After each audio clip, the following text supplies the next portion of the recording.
Okay, well, first off, thank you for coming.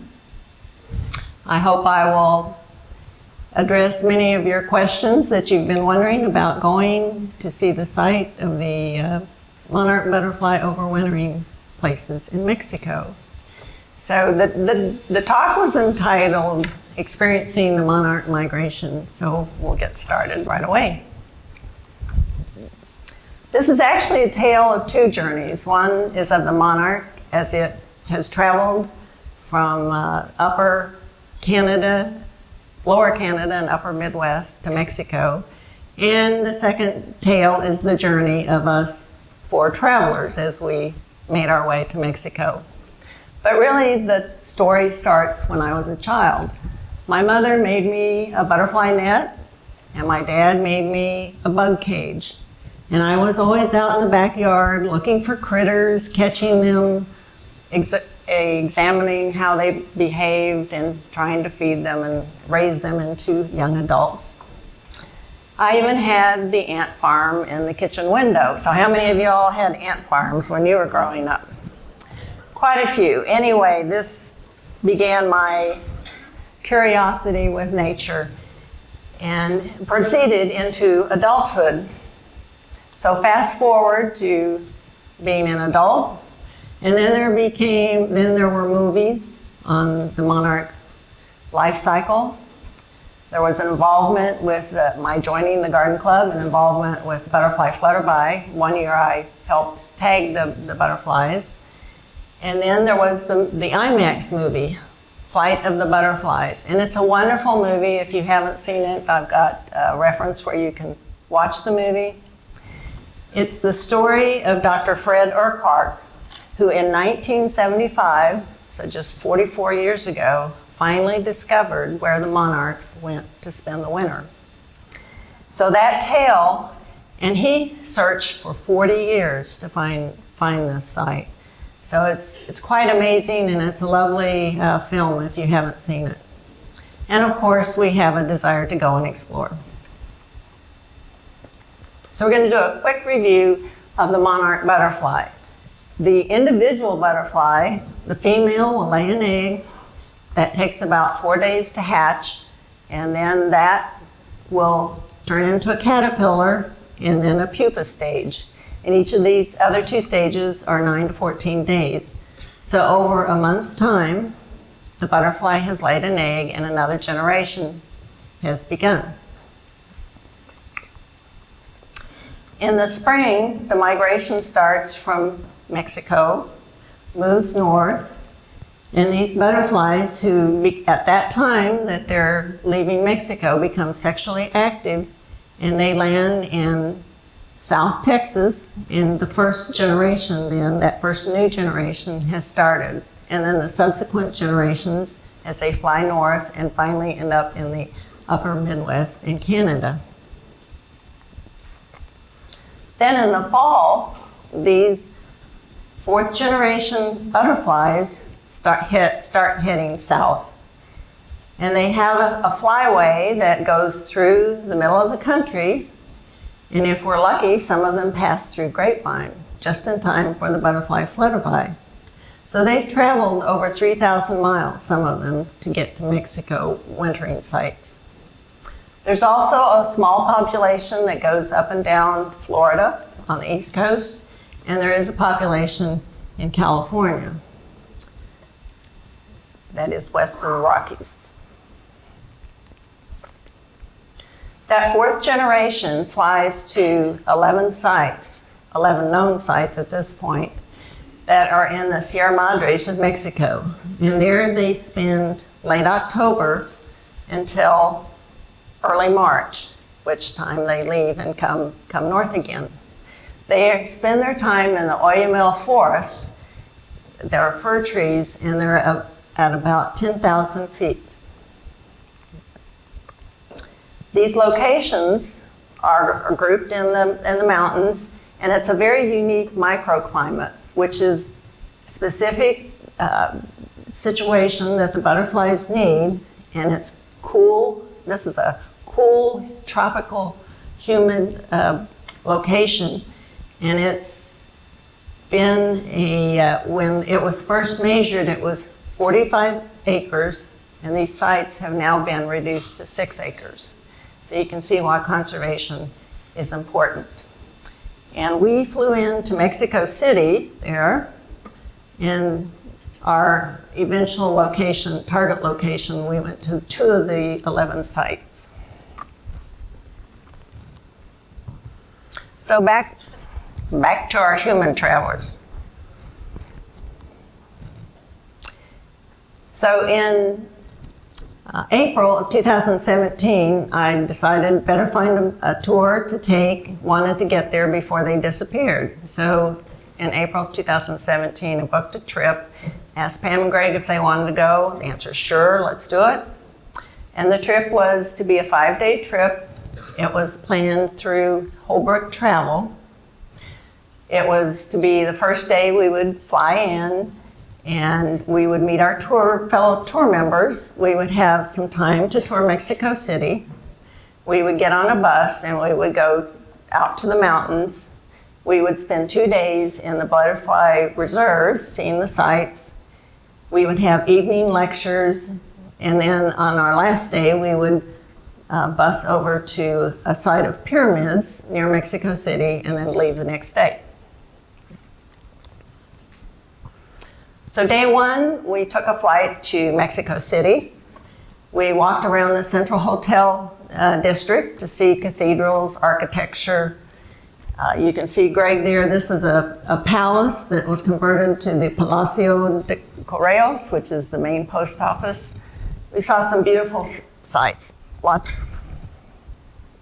of technical difficulty. I think every time I can't turn. Okay, so we walked around, and our target that day, Pam had looked up this park, the Alameda Central Park, and that park was once an Aztec marketplace, and it's one of the oldest parks in the Americas. It was created by Viceroy Luis de Velasco in 1592, so this park is quite old and lovely. It had very old trees and wide walkways. We also happened upon statues, more statues. We had one of the plazas had Salvador Dali sculptures. This one was quite appropriate, Lady Godiva con Mariposa. So Lady Godiva in her nakedness, and she's got butterflies with her. Quite appropriate. Many of the buildings that we went by and through, the architecture had scaffolding around it, and I've been asked if we saw lots of any damage from previous earthquakes, and the answer is no, we didn't see any damage from earthquakes, but a lot of these buildings are crooked. They've got a visible lean to them, and most of this is caused by the use of water. Mexico City has 21 million people, and they consume about 287 billion gallons of water a year. Their water table has dropped 32 feet in the last 60 years. So these buildings are sinking, and they're trying to restore them as fast as they can. So the next morning, we had met up with our tour group. We took a tour of Mexico City. We went to the Central Plaza Historic District. We went through the Metropolitan Cathedral. We saw some Aztec ruins, and then we went to the National Palace. The National Palace is the site of Diego Rivera murals, and the series of murals were painted in the period of 1929 to 1935, and they depict the history of Mexico, showing everyday life of indigenous people. Quite spectacular murals all around the second-story plaza on that building. They also had a cactus garden, and there's us standing in line waiting to get into the National Plaza. The second day, well, back to the first day, then after that tour, we had lunch and we went off, got on the bus and went off to our mountain headquarters for the next couple of days. We traveled to Angangea. This is the hotel that we stayed in, the Don Bruno. The local population, their homes and their hotels are not heated, so this is a very cool climate. So if you decide to go, you've got to be aware of that. There's Chuck relaxing on the porch, and I even had time to go look for a few birds in the back of the building. Our tour leader was Dr. Thomas Emmel, and he is the founding director of the McGuire Center for Lepidoptera and Biodiversity at the University of Florida. Since 1980, now this is 1980, so just 5 years after the discovery of the site, he was a major force in trying to conserve this area and conserve the monarch butterfly. He, at age 17 in 1959, discovered a new species of butterfly in the highlands of Mexico. And he has authored a lot of publications. So quite a noted butterfly person that we had leading our group. We also had tour director, a local Mexican tour director with our group. So we had the best of both worlds. The next morning we got into day one of our butterfly experience.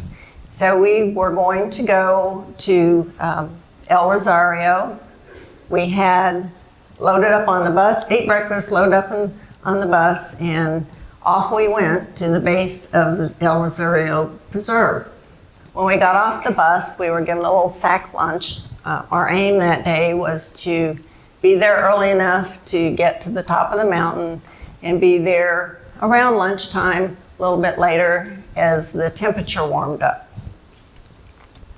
So we started climbing, and you climb up a hill, and you turn the corner, and you climb some more. As we climbed, we saw stalls here that they have vendors could locate their wares in, souvenirs, snacks, etc. We finally got to the entrance then, so after climbing and climbing, we got to the entrance of El Rosario. And there, that's a ticketed gated area, and you go in, and there's a little welcome center there. So our next decision then, after we got through the gate, was how to get up the next leg of our journey. So our journey up the mountain, you could either walk, which was going to take 45 minutes to an hour, or you could ride a horse. So being the smart people that we are, we said, we'll take the horse. So for 100 pesos, which is about $7, you could have one of the local fellas there bring their horses in every morning, and you could hop on a horse, as we did, and whoops, that wasn't what it was supposed to do. Okay, wrong button. So we got on the horses, and these young folks would, they'd lead one horse with one hand, and with the other hand, they'd be holding onto the tail of the horse in front of them, running up the mountain. I mean, they did this all day long. So they're running up the mountain, and you're sitting there. It's very dusty. You're going, how do they do this? So that was quite the experience. And at the top, we got off our horses and admired the view and prepared for another walk. You're not there yet. So we go up the trails, and here you're into the very forested area, and you start to see the fir trees. You see the regulations posted, and the regulations state, stay silent, stay no more than 18 minutes, stay within the bounds, no flash, do not disturb butterflies, no smoking or litter. And these are in English and in Spanish. So our last stretch to the top, and we're going, okay, we've done all this walking, we're really ready, and our next step is to get to the butterflies. So as we're walking up this trail, this is what we see. So we see See, we start getting excited. The butterflies are floating down, they're getting warm. You can see a little person there in the back. Well, that's what they call a vigilante. He's coming down to tell us to be quiet because we're sitting there going, oh my God, did you see that? And you start seeing the butterflies and they're floating down the trail. So he says, I'm taking a movie, and I said, make it short, because we were trying to keep them short enough that we could send them off. So we get to the top of the mountain.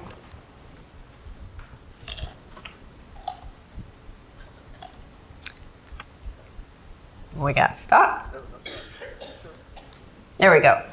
Okay, we get to the top of the mountain, and what do we see but clusters of monarch butterflies hanging there, and we were really lucky we were really lucky, except for I can't face that way, sorry. We were lucky because the weather was good. Our understanding was if it stayed cloudy and cool, the butterflies wouldn't be flying. So at the top of the mountain, you're there, you see clusters of butterflies, and as they warm up, they start dropping. The butterflies here, they're clustered, they're layers deep, and as the center ones get warm, they start dropping out, which causes the whole group of them to fly. So we're up there, we're ready for the rest of the butterfly show. And this is what we saw at the top of the mountain. So as you're looking at the butterflies, they're dropping off, they're getting warmed up. And it's said that there are about 1.5 million butterflies up in these mountains at the time that we're up there. And this takes place in late February of last year.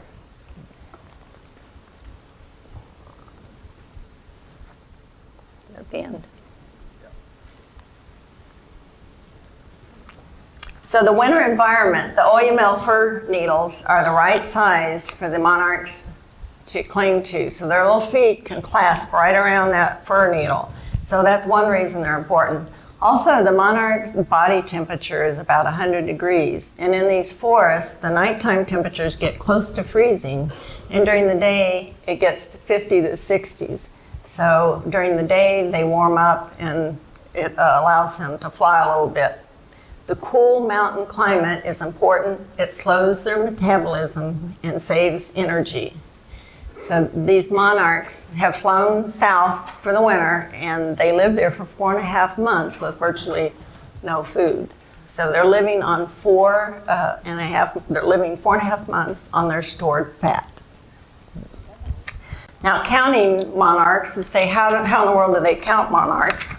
Well, Dr. Emmel, the first time he went there, they figured out how to count the monarchs. They would put a plastic bag over a branch and cap and enclose the monarchs and then chloroform them.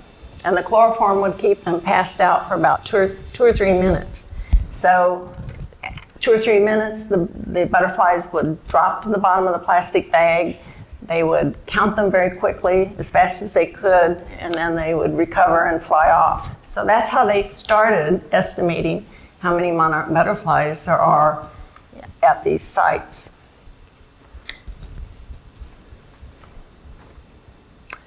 And in late February, early March, they start their journey north, and they fly. Their first leg is about 1,000 miles up to South Texas or northern Mexico. So we had our lunch, and I was shopping for tags because Jenny wanted me to get some tags for her to bring back and log into the system. So we found one of these guardians that had collected a few tags, and I bought them for Jenny and gave them to her when I came back. Where's Jenny? And we just were in awe. We had our lunch up on the mountainside and in awe of the beauty surrounding us. And we got to stay longer than 18 minutes. That was part of the the deal with, because we were with Dr. Tom Immel, who is well known in those parts, so we were able to stay longer than the 18 minutes. On our way down, we admired nectaring monarchs, and also another factor is the vigilantes dig out these trenches, and which allows water to pool and puddle so that the monarchs have some place to drink.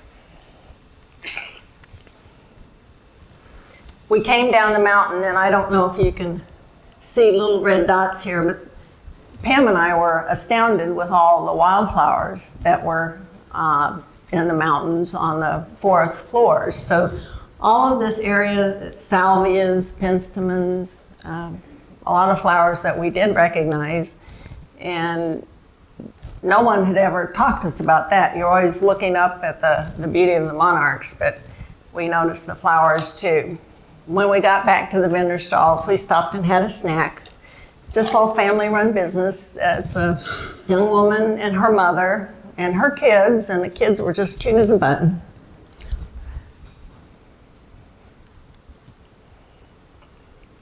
Our evening lectures, we had Dr. Immel then was talking to us in the evenings about the migration and about various topics, but the one that we found most interesting was, how do butterflies know to go to Mexico? Is it for the margaritas, the sunny beaches? No.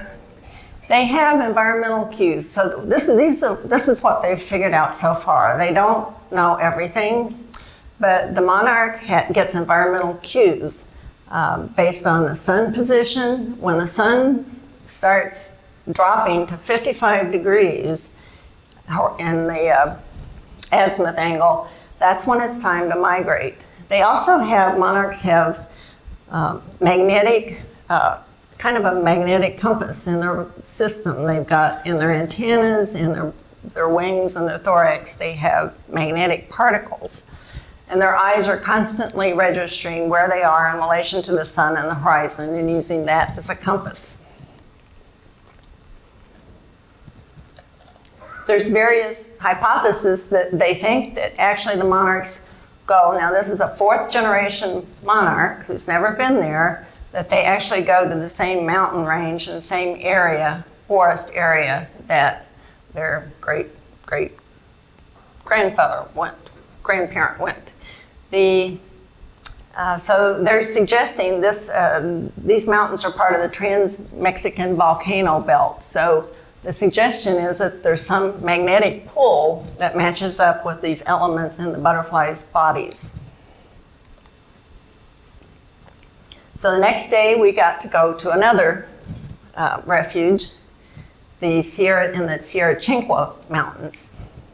And again, we got to the entrance and passed through the entrance and then had our choice of to horse or not to horse. We took horse, loaded up on the horses, and away we went again up the mountain. At the top of the mountain, we offloaded from the horses. Now that's a graceful thing. Fortunately, there are no pictures. And then we again got to walk another distance up the mountainside, admiring the butterflies as we went.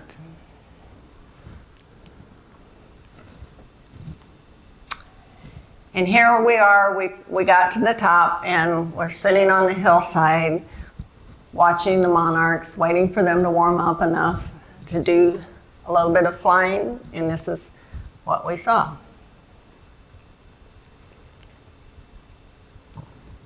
And it's a spectacular sight. You can hear, when there's so many monarchs, you can hear them fly. You can hear on this, if you're close enough here, you can hear all the shutters clicking as the photographers get their shots out. But it's just an awesome sight, and you think, how many people get to experience this, and how long will it be here for us to experience? So you see all these trees, there's clusters of monarchs. We were at this nice little hillside opening where you could see kind of down into the valley and see the butterflies. And you glance up against the clouds, and you see just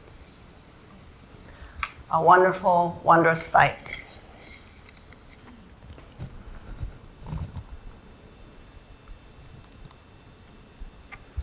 So we spent the rest of the day admiring the butterflies and making our way down the mountainside. We walked down. We decided not to ride down, but we walked down and just had beautiful views.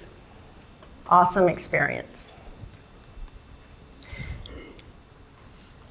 The fir trees, this is a very special environment, and the Oyamel fir, it's critical for the monarchs.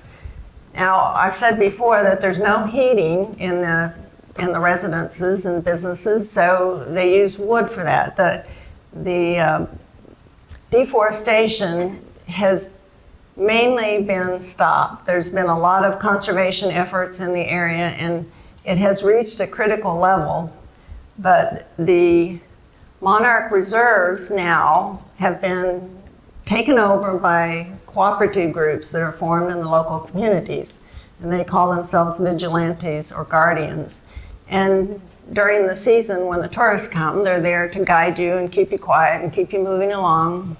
And on the off season, they're there monitoring the forest to make sure nobody's cutting trees and doing things like digging these trenches to make sure that there's water for the butterflies.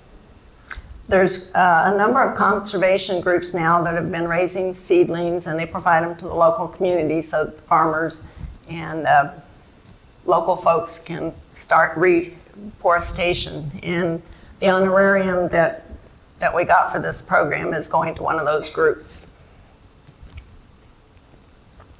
Flowers of the mountains. We saw salvias, penstemons, lupines. We go, oh, there's a giant bluebonnet. Synesia, which was the bush, the yellow bush.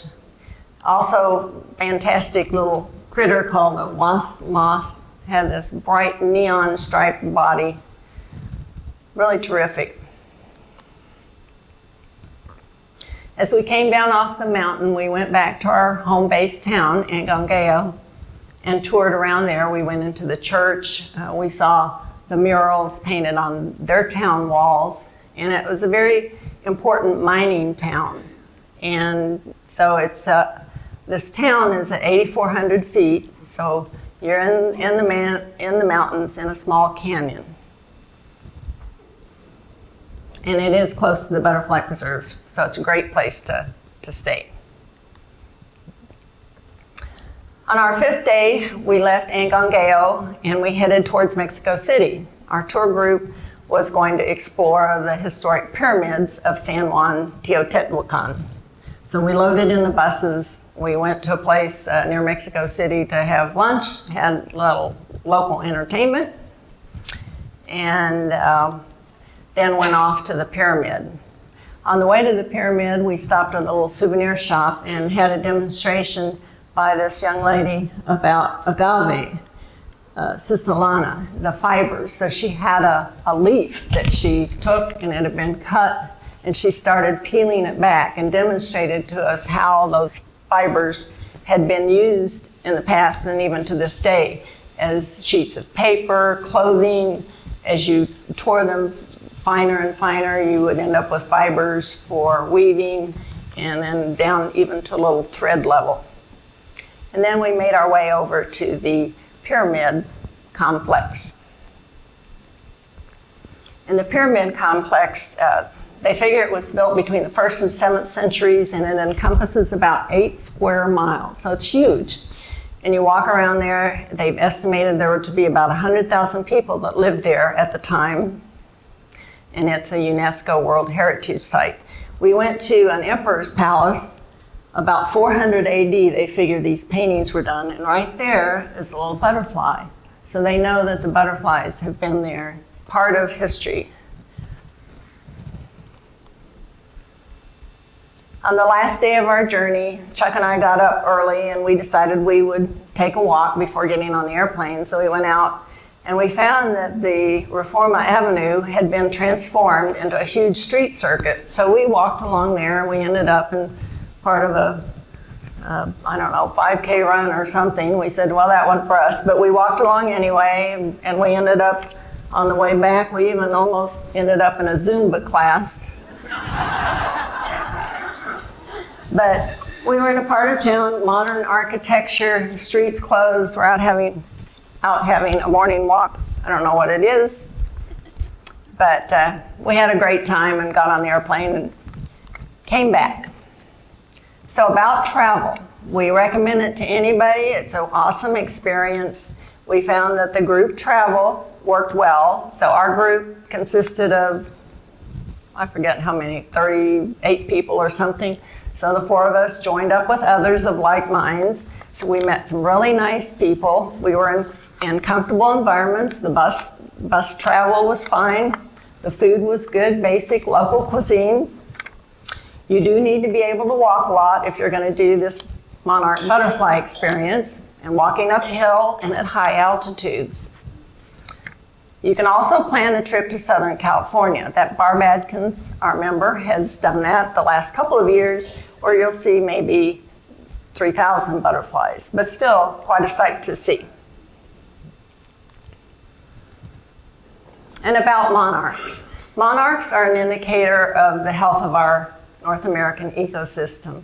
So it's the total picture. It's us in the US with our milkweeds and our nectar plants, and it's Mexico with fir trees and mountains, the mountain ranges where they need to be for the winter.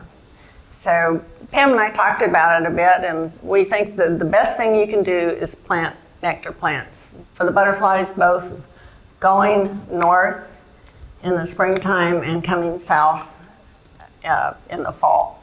And support any conservation program that has to do with this topic. So I've got some resources here, which again you can see on the website, because this will be up. How'd I do on time? Pretty good. Any other comments? Things I left out? Well, just that the monarchs going south in October are not sexually active. And Right. they're not laying eggs, so they don't need the milkweed to lay their eggs on. Right. Really, really need to focus on nectar plants in Texas. Right. The monarchs, the 4th generation monarchs their sex organs have not developed. So as they fly south, they're gathering nectar, they're eating nectar, and their fat reserves have to be built up so that they can sustain themselves for the 4.5 months that they're in the mountains. So the best thing we can do is provide the nectar plants. Well, and vice versa, going north, And going north, what we kind of figure, it may be our timing isn't right exactly here, but as they fly north, the first generation drops down right there in South Texas. So that first generation is being born and reproduced in South Texas. That next generation may skip over us as far as needing milkweed to reproduce. It's still great to have, and if you see some caterpillars in the spring, that's great, but the best thing you can do is plant nectar plants to have available all year round for not only monarchs but other butterflies. Anybody have any questions about the trip? We'd be happy to talk to you about it anytime, all of us. Yes?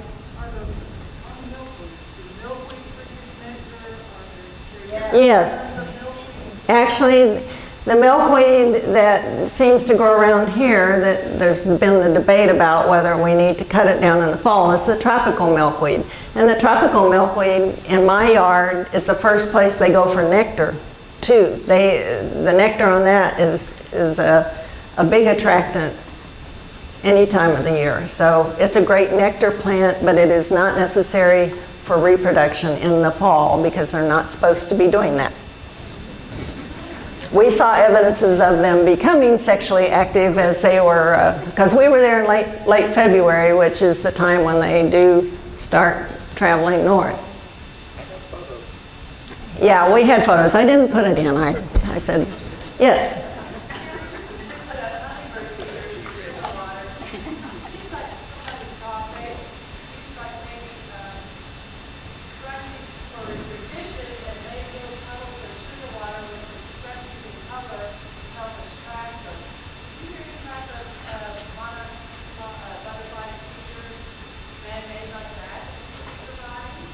No, the only thing I've seen really that addresses feeding butterflies has been in South Texas. When I've gone on birding trips, they'll have logs, old pieces of log that have been scooped out that you can put like bananas or oranges, or we know they like watermelon. So a scooped out log or a flat rock in your yard, you could put out, smear anything that's sweet. Just like if you go to a butterfly exhibit, any place, you'll find that there's bowls with sliced oranges and banana for them to feed on. It's also important for them to have the minerals, so if you've got a low flat rock with an indention, just make sure it's got some water in it, and that they can absorb the minerals through that moisture on the rocks. Okay, well that's our trip, and if you have questions, don't hesitate to ask us later.